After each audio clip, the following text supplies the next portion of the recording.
अगर आप direct stock investor हो तो आपका जो मन कर सकता है कर सकते हो, लेकिन कई बारी वीडियो में आपने सुना होगा, मेरी वीडियो में मैं कहता हूं आपको कि जब आप म्यूचुअल फंड के अंदर इन्वेस्टमेंट करते हो तो बहुत ज़्यादा आपको मार्केट को टाइम करने की कोशिश नहीं करना चाहिए, उसके बारे में नहीं सोचना चाहिए। अगर मार्केट के अंदर वैसी सिचुएशन आती है और उस टाइम पे कोइंसिडेंटली या फिर जैसे भी कहो आपके पास पैसा रहे तो लमसम कर दो, नहीं रहे तो भी कोई दिक्कत नहीं है। लेकिन पैसे को बचा के मार्केट क्रैश की अपॉर्चुनिटी ढूंढने के लिए बचा के रखने से अच्छा है आप मार्केट में उसको इन्वेस्ट कर दो, अगर म्यूचुअल फंड्स के थ्रू इन्वेस्टमेंट करते हो तो। इसका मैं रीजन आपको ये देता हूं कि आपके और इक्विटी मार्केट स्टॉक्स के बीच में एक फंड मैनेजर बैठा है जो आपके लिए कोशिश करता है मार्केट को थोड़ा बहुत टाइम करने की, अपॉर्चुनिटी के फायदा उठाने की। तो वो आपके लिए पैसा को होल्ड करता है और टाइमली इन्वेस्ट करता है और अच्छे रिटर्न्स बनाने की कोशिश करता है। इस वीडियो के अंदर डेटा के साथ दिखाता हूं कि क्यों मैं आपको बार बार ये कहता हूं। यहां पे अगर दो म्यूचुअल फंड हाउस की हम बात करते हैं जिन्होंने ये डेटा मई महीने का है, इस महीने का फिर मतलब हर एक महीने का अगले महीने में डेटा आता है। तो मई मंथ के अकॉर्डिंग देखे जो जून के अंदर में क्रैश हुआ है रिजल्ट के कारण, उससे पहले वाले महीने का, तो पराग पारिख जो फंड हाउस है और जो क्वांट फंड हाउस है, इन दोनों ने सबसे ज्यादा कैश होल्ड करके रखा था मई के महीने में। कितना?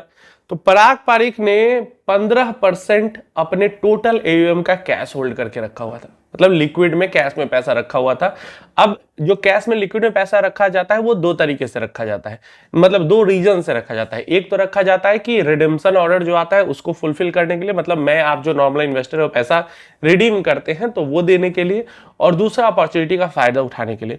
नॉर्मली जो म्यूचुअल फंड हाउस है वो 2% 3%, तो एवरेज आप मान लो 3% ही, कभी एक दो ज्यादा कभी एक दो कम, यही कैश होल्ड करती है। लेकिन जब उसको ऐसी अपॉर्चुनिटी समझ में आती है तो कैश होल्ड कर, और पिछले कई महीनों से जो म्यूचुअल फंड हाउस थे वो कैश होल्ड करके रखे हुए थे।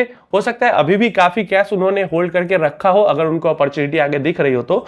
यहां पे अगर पराग पारिख की बात करते हैं तो अपने टोटल एयूएम का 15% कैश होल्ड करके रखा हुआ था इन्होंने, जो कि हो जाता है लगभग 10,600 करोड़ के पास। इतना पैसा उसने अपॉर्चुनिटी का फायदा उठाने के लिए होल्ड करके रखा हुआ है।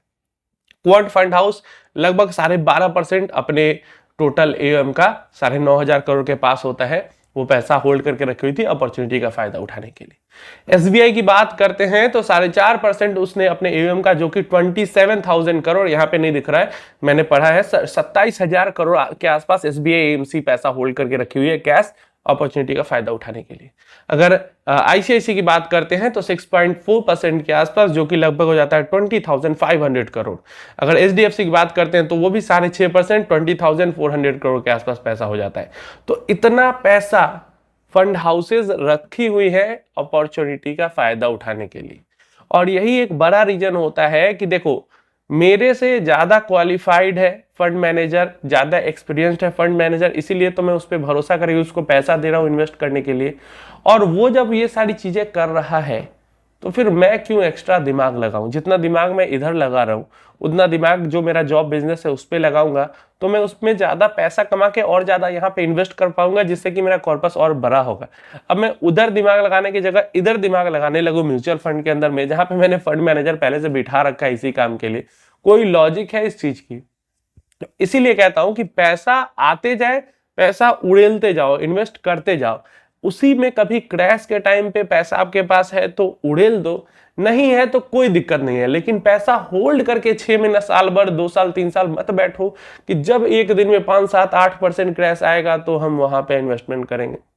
ऐसा मत करना। ऐसे में आप खुद का, हो सकता है वहां पे आपको रिटर्न्स के टर्म्स में, XIRR के टर्म में या CAGR के टर्म में रिटर्न में नंबर ज्यादा दिखे, लेकिन कॉर्पस की वैल्यू में ज्यादा नंबर वहां पे जो लगातार इन्वेस्ट कर रहा है उसके पास पैसे के टर्म्स में बड़ा नंबर होगा। आपके पास रिटर्न के टर्म में बड़ा नंबर होगा, लेकिन पैसे के टर्म में बड़ा नंबर उसके पास होगा जो लगातार इन्वेस्ट करते जा रहा है।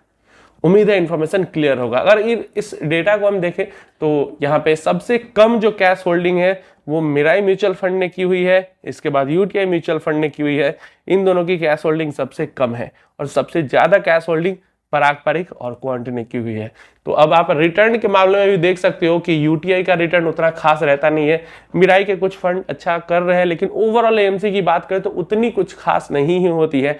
वहीं पे आप क्वांट को देखो, पराग पारिख को देखो, कैश होल्ड करके भी कितना बढ़िया रिटर्न दे रही है। जबकि 15% मान लो तो इनका पैसा अलग पड़ा ही हुआ है ना, उस पर रिटर्न जनरेट नहीं हो रहा है, हो भी रहा है तो ना के बराबर रिटर्न जनरेट हो रहा है।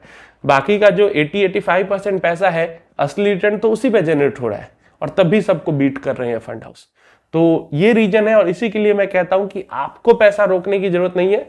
फंड मैनेजर वहां पे पैसे को रोटेट करने के लिए, होल्ड करने के लिए, इन सारी चीजों के लिए बैठा हुआ है।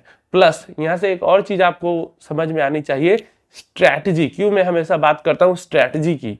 देखो 80% 85% पैसा ही मार्केट में इन्वेस्टेड है, फिर भी सारे अपनी कैटेगरी में सारे फंड्स को बीट कर रही है फंड हाउसेस। तो स्ट्रैटेजी ऑलवेज मैटर्स।